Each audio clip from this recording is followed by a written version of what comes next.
फूल जैसन महकाए, दिल मोर तोरे बर गुनगुनाए। हाथ में हाथ धर के चलबो, सुख दुख संग निभाबो, मिले आवे आवे संगीत मिले आवे, संग मन मौसम बहार लावे। चंदा कस चमके तोर मुस्कान, तै हंस दे बेखिल जाथे परान। माया के डोरी ऐसन बंध गे, जन्म जन्म के होगे पहचान। रिमझिम बरसा महके फुलवारी, तोर संग लागे दुनिया प्यारी। मिले आवे संगीत मिले आवे, संग मन मौसम बहार लावे।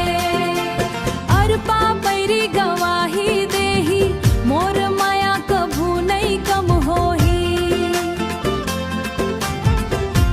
हो तोर संग जिंदगी गीत बन जाही, हर सपना अब सच हो जाही। आजा संगी मोरे अंगना, तोर बिन सुना लागे घर दुआरी। मिले आवे संगीत मिले आवे, संग मन मौसम बहार